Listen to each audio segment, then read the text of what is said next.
안녕하십니까. 네, 반갑습니다. 자, 오늘은 우리가 이제 입문과정 들어가면서 일단은 물권하고 채권의 개념을 구별을 해봤고요. 지난주까지 물권 봤죠. 채권과 관련해서 계약, 전형계약 14가지 살펴보았었어요. 그죠? 오늘은 민사특별법을 보겠습니다. 교재는 550페이지. 550. 자, 개괄적으로 민사특별법에 대해서 쭉 살펴보고요. 그래서 입문과정을 마치도록 하겠습니다. 거기 보시면 이제 주택임대차 보호법 이렇게 나오죠. 그런데 그 앞쪽으로 가보시면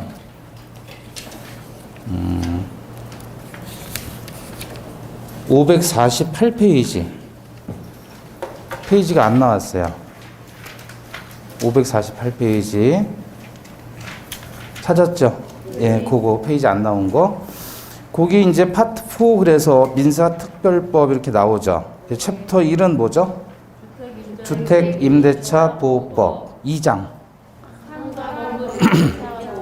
3장 4장 5장 실권리자인데 뭐 실권자든 실권리자든 칠판 보시고요. 일단은 주택임대차 보호법이 있고 민사특별법에는 여태까지는 우리가 민법을 봤고 민법이라는 것은 일반법이고요. 얘는 특별법이에요. 민법과 관련해서 특별법이다. 그 민법은 일반법이라고 해요. 일반법. 법은 이제 일반법하고 특별법이 나뉘어요. 일반법 말 그대로 일반적으로 적용되는 것인데 얘는 특별히 적용된다. 어디에 대해서? 주택임대차에 대해서 특별히 적용하겠다. 민법에도 임대차는 있죠. 민법에 임대차 규정이 있는데 주택에 관해서만큼은 얘가 우선적으로 적용되는 거예요. 그래서 여기서 이제 규정을 하지 않은 내용들은 민법, 일반법으로 가서 해결을 합니다. 그래서 일반법과 특별법이 충돌하면 어떤 게 우선한다? 특별법이 우선한다. 그걸 뭐라고 표현했어요? 그걸 뭐라고 표현해요, 법에서는? 일반법하고 특별법이 있을 때 특별법이 우선 적용된다. 그걸 뭐라 그래요? 특별법 우선의 원칙이라고 해요. 예. 학교 다니실 때 안 배우셨죠? 예. 뭘 안 배워요. 다 배우는데. 잊어버렸죠. 자, 그 다음에 두 번째가 뭐죠? 상가 건물 임대차 보호법이에요. 이것도 이제 상가 건물에 대해서는 특별법이란 말이에요. 임대차라는 거는 같죠. 민법에도 임대차 규정이 있어요. 그런데 민법에 있는 임대차 규정보다도 주택이나 상가 건물에 대해서는 얘네들이 우선 적용되겠다. 그 다음에 가등기 담보 등에 관한 법률. 요거는 이제 저당권에 관련된 특별법이고요. 집합 건물의 소유 및 관리에 관한 법률은 우리 민법에 상린관계의 구분소유라는 게 있어요. 거기에 대한 특별법이고, 마지막으로 부동산 실권리자 명의등기에 관한 법률. 그래서 이거 실명법이라고 해요. 줄여서 뭐라 그래요? 실명법. 이렇게. 그래서 이제 토탈 우리가 공부해야 될 특별법은 몇 개가 있는 거예요? 5개가 있는 거예요. 그럼 문제는 몇 문제 나올까요? 6문제 나와요. 그러니까 한 문제씩은 꼭 나오는데 경우에 따라서 얘가 2문제 나오거나 얘가 2문제 나오거나 얘가 2문제 나오거나. 아시겠죠? 그래서 이제 비중은 40문제 중에서 6문제 출제가 되니까 비중이 그렇게 높은 건 아니죠. 그러나 골고루 해야 된다. 또 내용이 어렵지가 않아요. 쉬워요. 민법보다는. 자, 그러면 살펴보면 551페이지 보시고, 자, 주택임대차 보호법 이렇게 나와 있잖아요. 거기서 입법 목적 그러면 제1조에서 한번 읽어볼까요? 제1조.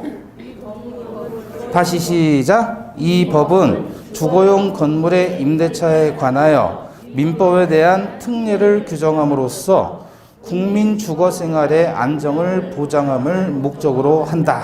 자, 그랬죠. 국민의 주거 생활의 안정을 보장하는 게 목적이래요. 근데 현재 우리 실제 보면 주거 생활이 안정돼 있어요? 실제? 집값이 급등했죠? 급등이 아니라 이건 완전히 폭등이죠, 폭등. 그죠? 이게 주거 생활이 안정되는 거예요. 근데 이 집값이 폭등한 이유가 있다고 설명이 나올 거예요. 왜냐면 우리 임대차법, 임대차 3법 개정해가지고 집값 폭등했다는 얘기 많이 들었죠, 뉴스에서. 뭐 때문에 그러냐면 임차인의 갱신요구권 때문에 그래요. 졸속입법이에요, 졸속입법. 그거 이제 설명드릴 건데, 거기 재정 취지를 보시면 결국은 이 주택임대차나 또는 상가건물 임대차나 왜 이 법을 만들었느냐가 이제 중요한 거예요. 그죠? 임차인을 보호하겠다라는 측면이에요. 누굴 보호하겠다? 임차인. 여러분 봐봐요. 임대인이 있고, 임대인이 이제 집주인이고, 그리고 얘가 세입자예요, 소위 세입자. 세입자라는 사람 우리 법에서는 뭐라 그래요? 임차인. 세를 들여서 세를 내고 들어간 사람이에요. 그래서 세입자라 그래요. 근데 이거는 법률 용어가 아니고 법률 용어는 뭐예요? 임차인. 그럼 얘들 사이의 계약을 뭐라고 하는 거예요? 임대차 계약이다. 이렇게 얘기를 하는 거예요. 임대차. 대는 대주고 차는 빌리는 거예요. 그래서 대차 계약이다. 그래서 대차 계약에는 우리 민법에서 소비 대차, 사용 대차, 임대차가 있었다라고 공부했었잖아요. 그죠? 그 임대차에서 요 부분이 주택이라면 주택임대차가 적용되고 상가라면 상가임대차가 적용되는 거예요. 그런데 얘하고 거래, 임대차 계약을 했을 때 두 사람의 지위가 평등한가요? 평등하지 않은가요? 사실상 평등하지 않죠. 그죠? 그러다 보니까 이 사람을 우리는 뭐라고 표현하냐면 경제적인 약자다 이렇게 얘기해요. 경제적 약자. 그래서 이 법을 만들어서 이들을 보호하겠다는 거예요. 임차인을 보호하겠다는 거예요. 그럼 뭘 보호하겠다는 거냐? 구체적으로 뭘 보호할까요? 네?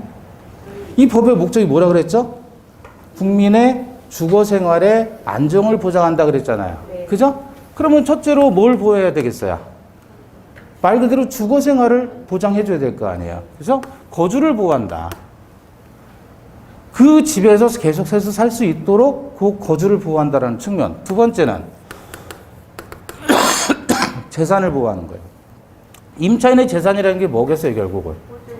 보증금이잖아요, 보증금. 그거 안 날려먹게 해주겠다, 그거예요. 아시겠죠? 그러니까 우리가 살아가면서 이 법은 꼭 알고 있어야 될 거예요. 그죠? 기본적인 내용이니까. 자, 그러면 이 법이 적용이 되면 임차인은 보호하는 거예요? 보호 안 되는 거예요? 보호되는 거죠? 근데 이 법이 적용되지 않는다면 그러한 임차인은 보호된다, 보호 안 된다? 안 된다. 아시겠죠? 그래서 제일 먼저 나오는 게 뭐냐면 적용 범위의 문제예요. 적용 범위.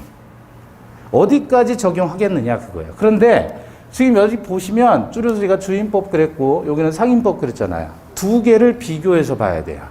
똑같아요, 법의 내용이. 근데 완전히 똑같은 게 아니고 약간 차이가 있겠죠. 그 차이 나는 것을 캐치하면서 보셔야 된다. 그래서 두 개 법이 같으니까 거의 같아요. 근데 틀린 부분이 몇 개가 있어요. 자, 먼저 주택임대차하고 상가임대차하고 둘이 비교를 해봅니다. 주택임대차에 대해서는 주거용 건물의 임대차에 대해서 적용이 돼요. 무슨 건물? 주거용 건물이에요. 주거용 건물. 그러면 상가건물 임대차는 어떤 경우에 적용이 되냐면 세 가지 조건 하에서 이 법이 적용되는 거예요. 첫 번째는 뭐죠? 영업용 건물. 두 번째, 사업자 등록의 대상이 되어야 되고, 세 번째, 환산 보증 금액이 일정액 이하이어야 돼요. 근데 주거용 건물이면은 주택임대차 적용되는데 여기는 별다른 게 없죠. 근데 여기는 지금 이렇게 조건이 세 개가 들어가야 돼요. 그래야 상임법이 적용되는 거예요. 두 개 비교되나요? 자, 먼저 주택임대차는 그냥 말 그대로 주거용 건물이니까 상관없어요. 여기에 대한 임대차라면 보증금액이 100억이든 1000억이든 상관없이 적용되는 거예요. 주임법이. 보증금의 제한이 있다, 없다? 그러면 문제를 낼 때는 이렇게 낼 수 있겠죠. 주택임대차는 주거용 건물에 대해서 보증금액이 일정액 이하인 임차인에게 적용된다 그러면 OX, X죠, X.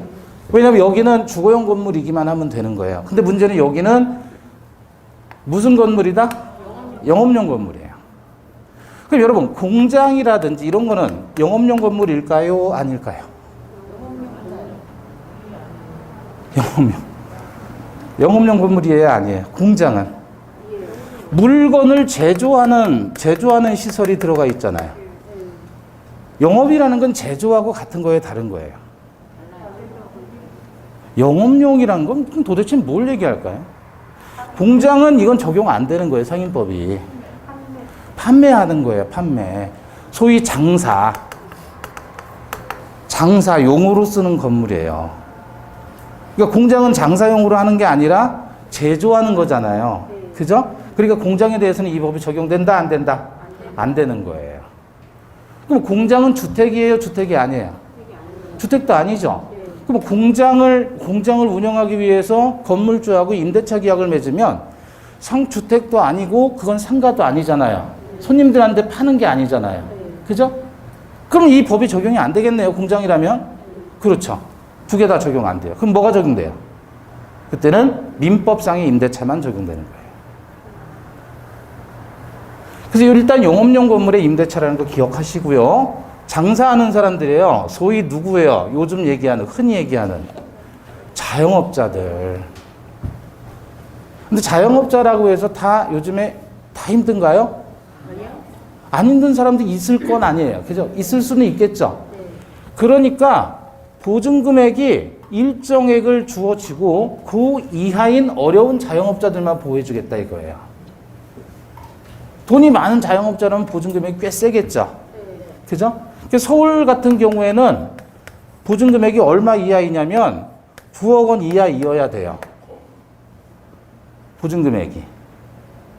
그러니까 만약에 보증금액이 10억인 자영업자도 있을 수 있죠. 보증금액이 10억인 자영업자는 이 법이 적용된다, 안 된다? 안 된다. 그래서 이 법에 의해서 보호되지 않는다 이거예요. 이해되셔요? 자, 그 다음에 뭐가 또 있어야 돼요? 사업자 등록의 대상이 돼야 돼요. 장사를 하려면 예를 들어 뭐 빵집을 하든지 국수집을 하든지 라면집을 하든지 분식집을 하든지 그런 장사를 하려면 반드시 뭐를 해야 돼요? 사업자 등록을 해야 돼요. 사업자 등록 왜 하라고 하는 거예요, 국가는? 세금 매기려고. 그러니까 세금 안 내는 자영업자들은 이 법에 의해서 보호돼 주지 않는다. 세금은 내야 된다 이거예요. 좀 까다롭죠? 그래서 요 세 가지 조건을 갖추어야만 상인법이 적용되는 겁니다. 두 개 비교하시고. 그러면 주택임대차에서는 주거용 건물에 대해서 이 법을 적용해서 임차인을 보호하겠다 그러잖아요. 그런데 이 주거용 건물은 공부상의 표시만을 봐야 되느냐 아니면 실제 용도를 봐야 되느냐 그게 중요해요. 자, 예를 들어서 이런 거예요. 요게 뭐냐면 공부상으로는 근린생활시설이에요. 근생시설. 그리고 단층 작업소로 나와요. 단층 작업소예요. 공부상의 표시는. 근데 여기는 이제 공장으로 쓰면서 공장으로 쓰면서 여기서 가족들이 거주를 하고 생활을 해요. 자, 그럼 이건 주거용 외에도 공장이라는 다른 용도가 겸용돼 있죠. 겸한 용도죠. 요 경우에 주거용 건물로 봐야 되겠느냐 이거예요. 주거용 건물에 대한 임대차인데 공부상의 표시는 주거용이 아니에요. 근생이에요. 근린생활시설. 그죠? 근데 실제 용도는 여기서 가족들이 여기서 거주하고 살고 있지요. 그럼 이건 주거용이다 아니다? 주거용이다. 그래서 실제 용도가 중요한 거예요. 공부상의 표시만을 기준으로 한다 그러면 X, 실제 용도. 그러면 여러분, 이런 건 어때요? 여기 방 하나 있고 여기 주방이 있어요. 주방. 그리고 여기 다방을 운영해요. 주방도 있고 방도 있고 여기서 이제 다방으로 홀로 이용하는 거예요. 그죠? 다방이 뭐예요, 다방? 방이 많으니까 다방 아니에요? 방 많다? 다방? 자, 이것은 주거용일까요? 아닐까요? 만약에 주거용이라면 주임법 적용되는 거고 주거용이 아니라면 주택임대차법은 적용 안 되는 거예요. 아니에요. 이거는 이거는 주거용이 아니다라고 판시를 했다. 판례의 얘기예요, 판례. 법원에서는 주거용이다, 아니다를 판단할 때 공부장의 표시를 기준으로 한다, 실제 용도를 기준으로 한다. 네? 실제 용도를 기준으로 하는 겁니다. 자, 그 다음에 미등기 무허가 건물이에요. 건물이 있는데 그 건물이 등기가 안 돼 있어요. 허가도 안 난 불법 건축물이에요. 그럼 거기에 대해서 임차인이 임대차 계약을 체결해서 들어갔을 때도 요 임차인은 보호가 될까요? 안 될까요? 여기 봐봐요. 생각해봐요. 적용될 것 같아요? 안 될 것 같아요? 이 법의 목적이 뭐예요? 국민의 주거생활의 안정이죠. 설령 그러면 무허가 건물이고 미등기 건물인데 거기에 세입자가 들어가 있다. 그 사람 보호 안 돼야 되나요? 실제로 살고 있는데 따라서 이것도 적용되는 거예요. 허가를 받고 안 받고가 중요한 게 아니라 사람이 실제 살고 있는 그 임차인을 보호한다는 게 중요한 거잖아요. 허가 받고 안 받고가 뭐가 중요해요? 그 대표적으로 여러분 옥탑방 있죠? 옥탑방을 새로 월세 전환해가지고 그렇게 운영하는 사람들도 있죠? 그 불법 건축물인 경우가 많아요, 옥탑방이. 사람이 살 수 없는 곳이에요, 원래는. 그럼에도 불구하고 임차인으로 들어가면 보호되잖아요. 그죠? 자, 이것도 마찬가지예요. 상가 건물도 무허가 미등기 건물이라도 상관없어요. 중요한 건 상가 건물 임차인을 보호하겠다는 것이 이 법의 목적이니까. 그 다음에 미등기 전세라고 해요. 여러분, 우리 전월세 시장이랬을 때 전세하고 월세하고 이건 뭐가 다르죠? 이건 세를 월 단위로 내는 거죠. 월세. 그죠? 세를 월 단위로 내잖아요. 근데 얘는 월 단위로 돈을 내는 게 아니고 전세금을 주잖아요. 목돈으로. 그죠? 얘는 목돈으로 주는 거예요. 목돈으로. 목돈으로. 얘는 보증금이 들어가고 그 다음에 뭐가 들어가는 거예요? 월세가 들어가는 거예요. 월세. 월 단위로 세를 준단 말이에요. 요거 이제 민법에서 뭐라 그러죠? 월세를 차임 그러죠. 차임. 쓰는 것에 대한, 빌린 것에 대한 대가로서 차임이라고 한단 말이에요. 근데 전세는 전세금 목돈으로 주고 매달 이렇게 돈 주는 게 없죠. 자, 그랬을 때 이렇게 전세금 주는 계약을 우리는 전세 계약이라고 하는데 이 전세가 등기를 하잖아요. 무슨 등기냐면 전세권 설정 등기를 하게 되면 요 등기를 하게 되면 얘는 물권으로서의 전세권이 되는 거예요. 이해되셔요? 얘는 이게 바로 임대차예요, 임대차. 월세 계약이. 그러면 전세나 월세는 다른 거잖아요. 그죠? 자, 문제는 전세권 설정 등기를 하는 경우가 많지가 않아요. 전세금은 줬는데 전세권 등기를 안 해버리는 거예요. 그러면 얘는 전세금은 줬는데 등기를 안 했다 그러면 등기한 전세, 등기 안 한 전세. 그래서 미등기 전세라고 얘기를 하는 거예요. 자, 그러면 전세금을 줬는데 둘 중에 하나야. 전세권 설정 등기가 들어갔느냐, 등기부에. 전세권 설정 등기가 안 들어갔느냐. 안 들어가면 얘는 채권인 거예요. 등기하면 얘는 물권이고. 달라요.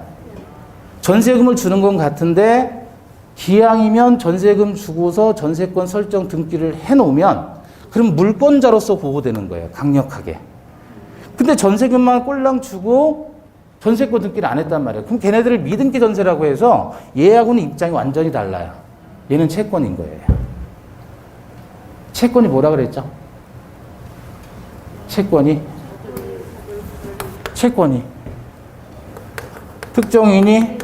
특정인에 대해서 특정한 행위를 요구한다. 이걸 채권이라고 했잖아요. 그 특정인이 해야 되는 행위를 뭐라고 한다? 급부라고 한다. 급부. 요거 배운 적 있잖아요. 자, 어쨌든 미등기 전세하고 전세권은 다른 것이다. 그거 구별하시고요. 그래서 설령 등기를 하지 않았단 말이에요. 그럼 미등기 전세잖아요. 미등기 전세인데 그럼 미등기 전세는 어떻게 봐야 되느냐? 주택임대차하고 동일하게 보겠다는 거예요. 그래서 등기하지 않은 전세에도 적용시킨다. 임대차에 준해서 사용하겠다 그겁니다. 이것도 똑같아요. 그 다음에 법인에 대해서는 원칙적으로 적용되지 않아요. 주택임대차. 그러나 LH, SH, 중소기업 등에는 예외적으로 적용된다는 거죠. 자, 여기도 마찬가지예요. 미등기 전세 준용되죠. 그 다음에 법인에 원칙적으로 적용된다, 안 된다? 주택임대차는 원칙적으로 법인에 적용되지 않잖아요. 왜? 법인은 주거생활을 영위하는 주체가 될 수 없잖아요. 그죠? 그러니까 원칙 적용 안 되는데 예외적으로 이런 경우에는 적용시키겠다는 거예요. 여기에 살고 있는 사람들이 있을 테니까. 근데 여기에 대해서는 상가 건물 임대차는 법인에 대해서 원칙적으로 적용을 해야 되는 게 얘는 상가 건물 영업하는 사람들이란 말이에요. 영업하는 사람들은 자영업자도 있겠지만 법인도 될 수 있잖아요. 법인으로 영업하는 사람들도 있죠. 그러니까 여기에 대해서는 적용이 된다. 자, 이제 환산보증금을 얘기하는데 이 계산은 어떻게 하냐면 예를 들어서 보증금이 3억이다. 월세가 1,000만 원이다. 이렇게 되면 여기 곱하기 100을 하고 플러스 해주면 이게 환산보증금액이에요. 보증금 3억에 월세 1,000만 원이다. 그럼 1,000만 원 곱하기 100은 얼마예요? 예? 10억이잖아요, 10억. 그죠? 그럼 이건 13억이 되는 거예요.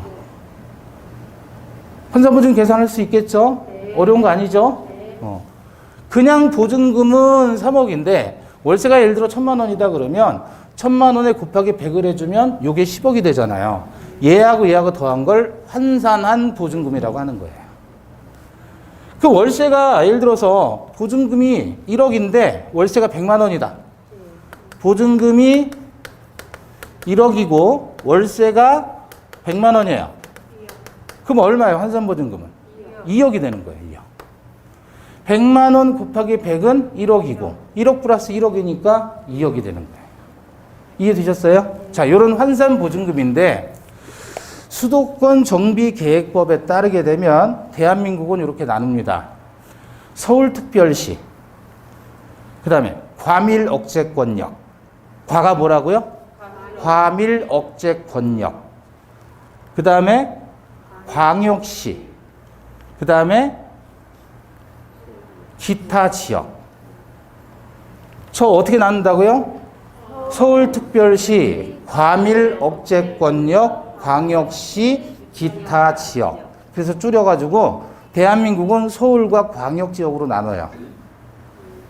수도권 정비계획법에 따라 대한민국은 어떻게 해요? 서울과 광역지역으로 나눈다. 자, 그래서 서울특별시 같은 경우는 9억 이하일 때 상인법이 적용돼요. 환산보증금액이. 과밀억제권역은 6억 9천. 그 다음에 광역시는 69, 54, 4. 그 다음에 37, 4, 37. 그래서 9억, 6억 9천, 5억 4천, 3억 7천 이내일 때 이 법이 적용돼요. 이해되십니까? 네. 그러면 이 법이 적용되는데, 자, 서울특별시 같은 경우는 환산보증금액이 아까 12억 됐다 그러면 그건 상인법 적용 대상이 아니죠. 근데 서울특별시인데 환산보증금액이 2억이다 그러면 이건 상인법 적용 대상 이해요, 아니에요? 환산보증금액이 2억이면 이 법 적용되죠? 그러면 9억 원이 넘어가는 예를 들어 환산보증금액이 10억이었다. 그럼 이 사람들은 상인법 적용 대상 이해요, 아니에요? 적용 대상이 아니죠. 그죠? 그럼에도 불구하고 서울 지역에서 9억 이상일 때인데 이 사람들은 이런 것들은 적용시켜줘요. 예외적으로. 대항력과 관련된 규정, 계약 갱신 요구와 관련된 규정, 그 다음에 권리금 회수기에 보호하는 거, 사유면책 시 해지하는 거, 요거는 적용돼요. 여전히. 원래는 적용 안 돼야 되는데 이 사람들도 10억 되는 사람들도 이 부분은 주장할 수가 있어요. 그러니까 100% 적용 안 되는 게 아니에요. 그럼에도 불구하고 여전히 적용 안 되는 건 요와 같은 것들은 여전히 적용이 안 돼요. 그래서 이건 자세한 내용이니까 우리 디테일하게 여기서 보지 말고요. 그런 게 있구나라고 넘어가시는 거예요. 요게 금년도에 나왔어요. 금년도 출제. 자, 어쨌든 대한민국은 어떻게 나눈다고요? 서울과 광역지역, 서울특별시, 과는 과밀억제권역, 광역시, 기타 지역. 그래서 요거를 막 외우고 뭐 하려고 하는데 외울 필요 없어요. 민법에서는 그런 거 안 나와요. 아시겠죠? 근데 공인중개사법이나 이런 좀 자잘한 법들은 나올 수가 있겠죠. 그럼 모르겠어요. 그 법에서 나오는지. 하여튼 이런 게 있다.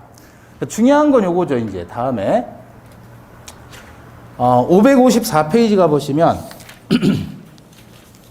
거기 552페이지 한번 보세요. 적용 범위 그렇게 나와 있죠. 그래서 양갈 1번 주거용 건물의 전부 또는 일부, 오른쪽 주거 겸용 건물, 그죠? 그 다음에 주택에 등기하지 아닌 전세계약. 이게 뭐야? 등기하지 아니한 전세계약에 준용된다. 미등기 전세에 적용된다. 미등기 무허가 건물에 대해서도 적용되고요. 자, 넘겨보시고 7번 법인이 임차인인 경우는 원칙적으로 적용이 없다 그랬죠? 근데 예외적으로 동그라미 1번 한국토지주택공사 LH를 얘기하죠. 그죠? 지방공기업법 49조에 따라서 주택사업을 목적으로 설립된 지방공사, SH, 그죠? 인천도계공, 이런 것들 얘기하는 거예요. 그 다음에 세 번째, 중소기업 기본법 2조에 따른 중소기업 법인은 예외적으로 적용되겠다. 자, 이제 대항력이에요, 대항력. 요 대항력의 개념을 이해하셔야 됩니다. 칠판 보시고요. 자, 대항력. 대항력이 뭘까요? 대항력. 네? 대항할 수 있는 힘이죠? 대항력은 대항할 수 있는 힘력자니까 대항할 수 있는 힘이에요. 여기서 대항이라는 말은 일본식의 표현이니까 우리식으로 바꾸면 어떻게 하라 그랬어요? 대항을 우리식으로 바꾸면 대항이란 말은 주장한다. 그래서 우리 통정한 허위 표시했을 때 통정한 허위 표시는 당사자 간의 무효이고 그러한 무효로서 선의의 제3자에게 대항하지 못한다라는 개념을 이해했었잖아요. 네, 그죠? 똑같아요. 대항한다라는 말은 무슨 말이에요? 주장한다. 뭘 주장해요? 뭘? 어떤 권리? 어떤 권리? 임차인이 임대차 계약해서 가지는 권리가 무슨 권이에요? 임차권. 임차권이라는 거는 세를 주면서 자기가 남의 물건을 사용 수익할 수 있는 권리잖아요. 그죠? 그런 임차권이란 말이에요. 임차권. 그래서 임차권을 가지고 주장한다는 거예요. 누구에게? 임대인에게 당연히 주장할 수 있죠. 아이, 봐봐요. 여러분, 갑소유 주택에 을이 임차인으로 들어가서 임대차 계약을 체결했으면 얘가 임차인이라는 사람이고 얘는 어떤 권리가 있어요? 갑의 집을 사용 수익할 수 있는 권리, 임차권을 가지게 되는 거잖아요. 그러면 얘는 이 임차권이라는 뭐를 가지고 있는 거예요? 채권자고 얘는 그것을 사용 수익하게 해줄 무슨 자? 채무자가 되는 거예요. 얘가 얘한테 사용하게 해달라고 요구할 수 있는 권리예요. 채무자에게. 그럼 얘는 채권자고 얘는 채무자란 말이에요. 그럼 채권자가 당연히 채무자에게 내가 사용 수익하겠다라고 주장하는 건 당연한 거죠. 그래요, 안 그래요? 그렇잖아요. 쥐들이 계약했는데 얘한테 주장한 건 당연한 거예요. 이걸 대항한다라고 표현하는 게 아니에요. 대항은 누구에게? 계약 당사자가 아닌 제3자에게 주장한다 그 얘기예요. 누구에게? 제3자에게. 대다수는 뭐라고 하시냐면 당연히 얘가 임차권이 있으니까 얘한테 대항하지요. 그건 아니죠. 이건 대항이라고 표현하지 않는 거예요. 당연히 자기 권리를 행사하는 건데 계약의 당사자인데 둘이가. 그럼 얘는 의무가 있고 얘는 권리가 있는 거예요. 사용에 대해서는. 물론 얘가 월세를 내지만 월세를 내면 월세에 대해서는 얘는 채권자고 얘는 월세에 대한 채무자고. 그래서 이런 개념은 계속 우리가 봤잖아요. 얘가 얘한테 요구하는 권리는 채권이에요. 채권은 특정한 채권자가 특정한 채무자에게 사용 수익을 일정한 행위를 요구하는 권리를 채권이라고 했단 말이야. 따라서 채권 이퀄 어떻게 이해하시자 그랬어요. 채권 이퀄 청구권이다. 상대방에게 요구할 수 있다면 그건 채권인 거예요.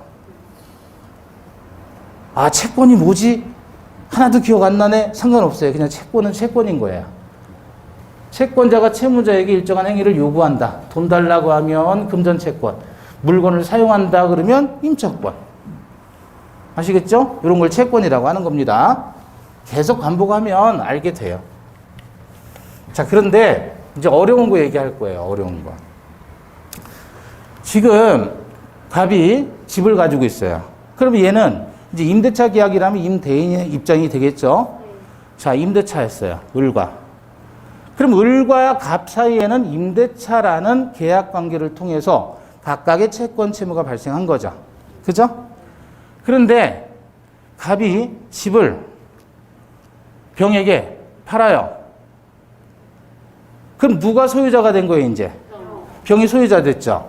얘는 소유권을 취득했으니까 소유권은 물권, 채권? 물권. 얘는 임차권을 가지고 있죠? 임차권은 채권, 물권? 채권. 그죠? 자, 그러면 매매를 통해서 갑이 얘한테 소유권을 이전을 해줬습니다. 그럼 얘는 물권자예요. 그죠? 물권자. 물권자인데 얘는 얘하고 계약한 채권자예요. 그죠? 그럼 얘는 사용 수익을 얘한테만 요구할 수 있는 것이지 다른 사람한테 요구할 수는 없잖아요. 얘가 채무자니까. 자, 이게 임대차라고 생각하지 말고 얘가 얘한테 돈을 빌려줬다고 한번 해봐요. 1억 받을 채권자, 1억 채무자. 그럼 채무자에게 1억 달라는 건 당연한 거예요. 그죠? 근데 얘는 채무자도 아닌데 다른 사람한테 1억 내놔라고 주장하면 되겠어요? 안 되겠어요? 안 되잖아요. 채권은 채무자에게만 주장하는 거예요.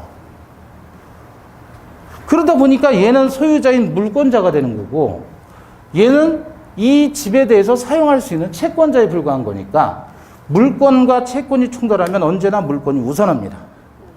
물권이 뭐 한다고요? 우선한다. 이걸 뭐라고 표현하냐면 매매는 임대차를 깨뜨린다 그래요. 로마법의 법원이에요. 법에서 쓰는 격언을 법언이라고 해요. 법언.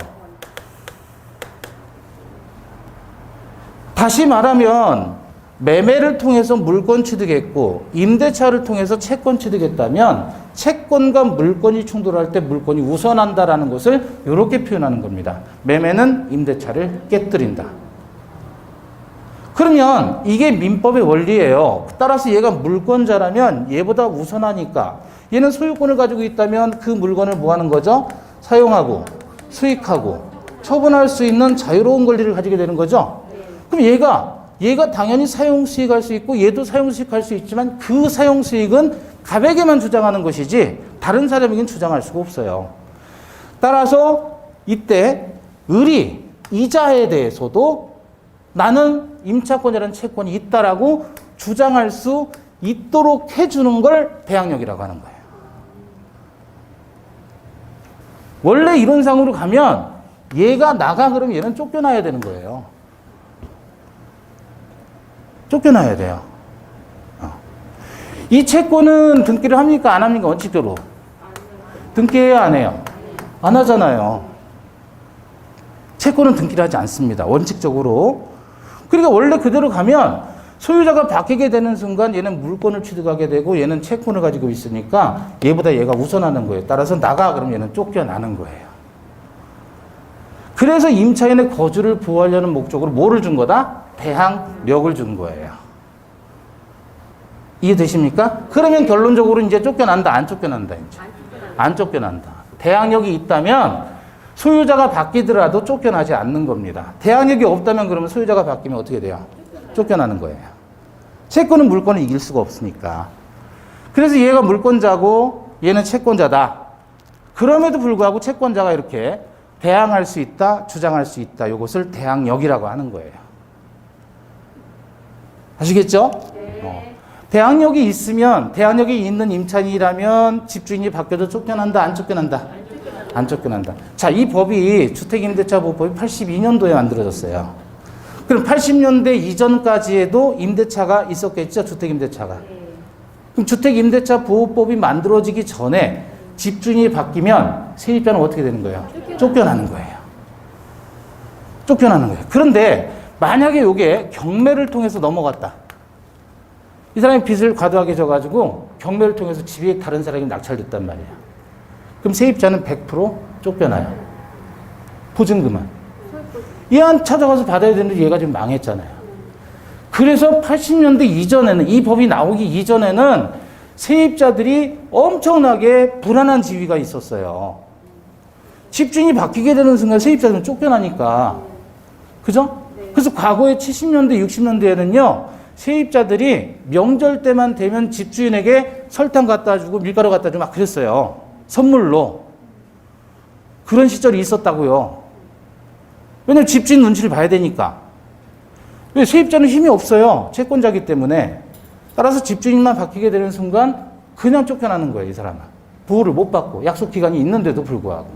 심지어 얘가 망했다 그러면 자기가 얘한테 준 전세금도 다 날려먹는 거예요. 못 받아가지고.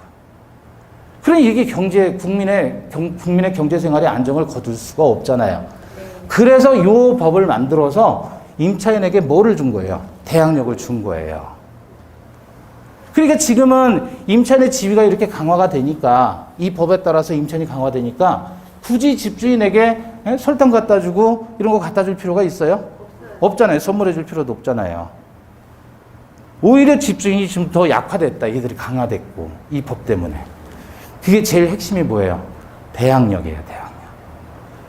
저 어릴 때도 저희 어머니가 맨날 집주인에게 뭐 갖다 주고 그랬어요. 명절 때만 되면. 심지어 수시로 부침개 하면 그거 갖다 주고, 부침개 만들었다 갖다 주고, 칼국수도 만들어서 갖다 주고, 그랬었어요. 저 어릴 때도. 아직도 기억이 나요. 그게 이제 뭐예요? 대항력의 개념이다. 그러면 이렇게 대항력을 갖기 위해서는 어떤 조건이 필요하냐? 주택임대차에서는요, 뭐가 있어야 돼요? 주택을 점유해라. 주택을 점유하고, 그 다음에 뭐를 해야 돼요? 주민등록을 해야 돼요, 주민등록. 주민등록은 주민등록법상의 주민등록을 얘기합니다. 주민등록법에서 주민등록을 요구하는 이유가 뭐예요? 이 법이, 이 주민등록의 목적이 뭐예요? 네? 그 지역의 인구 동태를 파악하기 위해서 국가가 관리를 해야 될 거 아니에요. 누가 어디 살고 있는지를 다 파악하는 거예요. 국가가 관리 감독하려고, 인구 동향을 관리 감독하려고 주민등록을 하게 하는 거예요. 그러니까 이건 실제 사는 사람이 하는 거예요? 안 사는 사람이 하는 거예요? 사는 사람. 실제 사는 사람. 자, 이렇게 갖추게 되면, 주택을 점유받고 주민등록을 하게 되면 다음날 오전 0시부터 대항력이 발생하는 거예요. 자, 봐봐요. 갑이 임대인이고요. 그 다음에 집을 가지고 있는데 을이 임차인이에요. 그러면 이 지금 갑의 집이, 이 임대인 갑의 집이 있고 임차인은 그 집에서 살고 있다 그거잖아요. 그죠?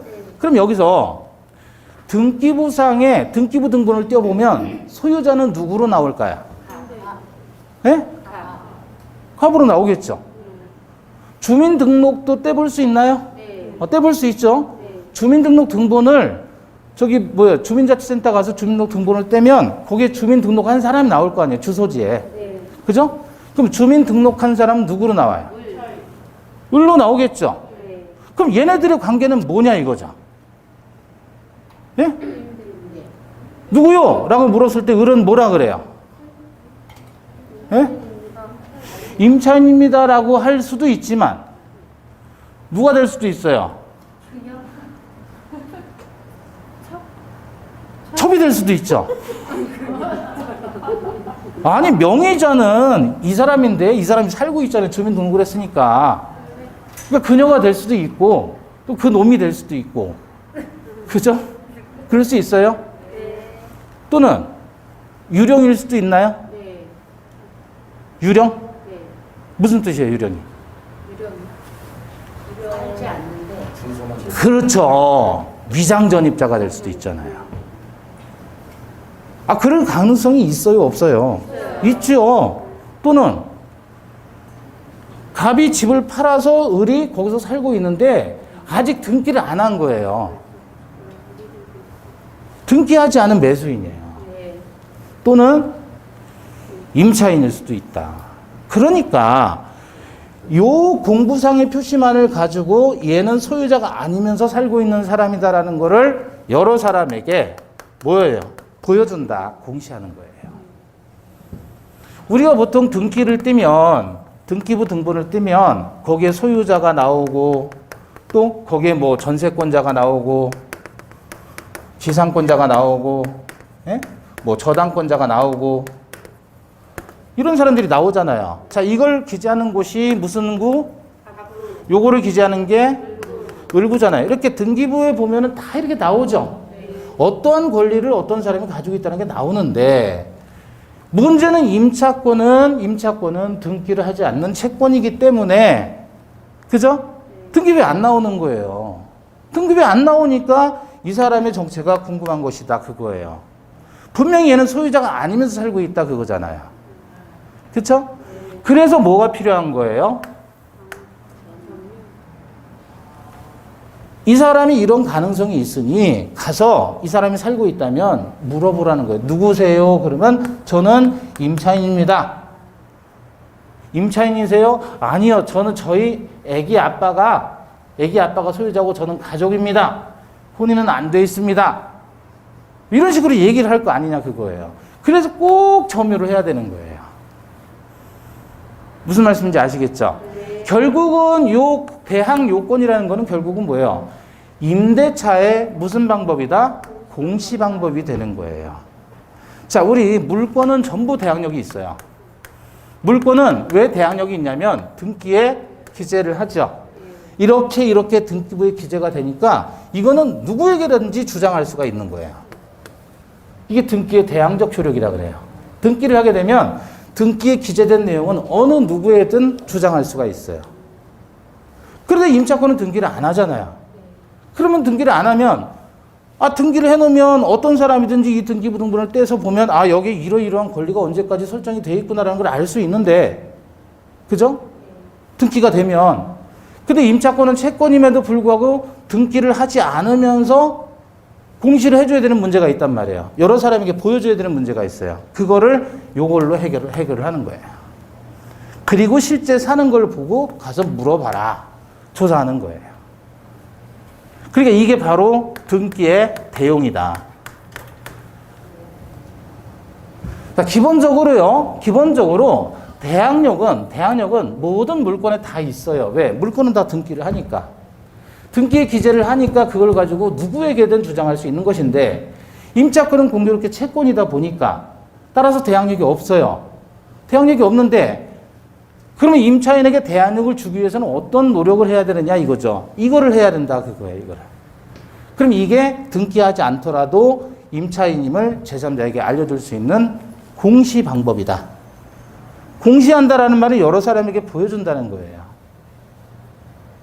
이해되시고 있어요? 네. 예. 자, 그래서 주택인도와 주민 등록, 또 상가임대차는 뭐예요? 상가 건물의 인도와 사업자 등록. 요거를 갖추게 되면 다음날 오전 0시부터 대항력이 발생한다. 자, 그 다음에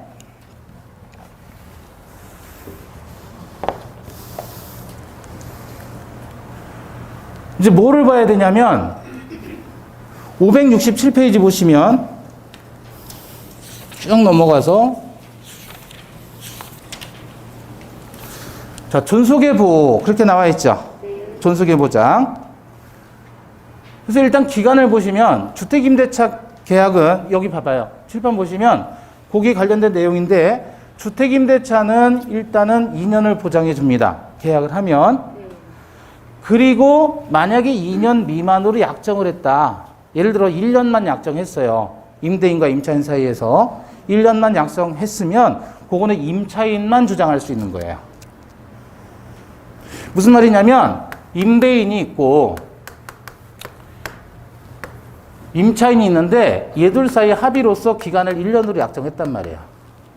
1년으로. 계약서에다 몇 년 썼어요? 1년 썼어요. 그럼 임대인 측에서 1년 지난 다음에 야 나가 라고 하면 얘는 안 나가도 돼요. 그 1년, 2년 미만으로 약정한 내용은 누구만 주장하는 거예요? 임차인만이 주장할 수 있지 임대인은 주장하지 못해요. 어이씨 이런 게 어딨어? 여기 있잖아요. 이게 법이에요. 강행 규정입니다.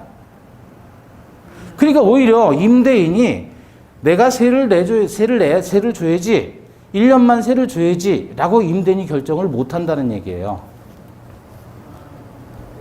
그럼 여러분 여러분이 임차인 입장이라면 일단 1년 약정할 거예요? 2년 약정할 거예요? 2년? 1년을 약정해도 상관없죠? 1년을 약정해도 2년으로 가는 거예요.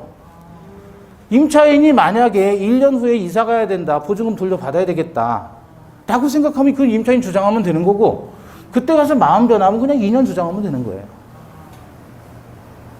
무슨 말씀인지 아시겠죠? 그러니까 2년 미만으로 약정한 건 임대인이 주장할 수 있다, 주장하지 못한다. 임대인은 주장 못하는 거예요. 임차인만 주장해요. 상인법은 어때요? 똑같죠? 근데 기간은 1년이에요.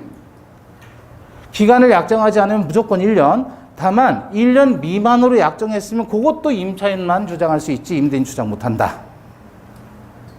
이해되셔요? 자, 그 다음에 법정갱신이라고 나와요. 법정갱신. 법률의 규정에 따라서 법이 정해서 다시갱 새로울신, 재계약이 이루어지는 거예요. 법률 규정에 따라서 뭐가 이루어진다고요? 재계약이 이루어진다고요. 자, 그럼 뭐냐면 주택임대차 먼저 보면 기간이 여기서 만료가 됩니다. 만료. 그럼 만료가 12월 1일이라고 해봐요. 기간이 만료되는 그 시점이 12월 1일이에요. 그런데 그 전에 6월이 가요. 6월. 만료 전 6월. 그러면 요 지점이 되겠죠. 그럼 몇 월 며칠? 6월 6개월 전이니까 12월 1일이 만료일이라면 6개월 전이라면 6월 1일이겠죠. 기간 만료 전 6월부터 기간 만료 전 2월이에요. 2월. 2월. 그럼 언제가 되겠어요? 10월 1일이겠죠. 10월 1일. 요 사이에요. 요 사이. 여기부터 여기까지 사이. 요 사이에 임대인이 임차인을 상대로 조건을 변경하겠다. 또는 갱신을 거절하겠다. 나 재계약 안 하겠다. 아니면 보증금 올려라. 이러한 내용의 통지를 하지 않으면 동일한 조건이에요. 전에 했던 것과 동일한 조건. 보증금 그대로 가고 기간은 2년을 다시 약정한 것으로 간주합니다. 이걸 법정갱신이라고 해요. 기간 만료 전 6월부터 기간 만료 전 2월 사이에 임대인이 보증금 올리겠다. 조건을 변경하겠다.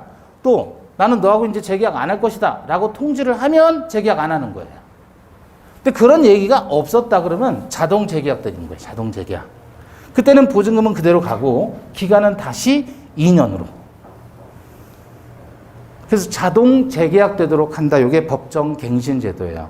그럼 임대인 입장에서 난 세입자가 너무 불편하고 월세로 제때 입금이 안 되고 하니까 나는 얘 내보내고 싶다. 그럼 어떻게 해야 돼요?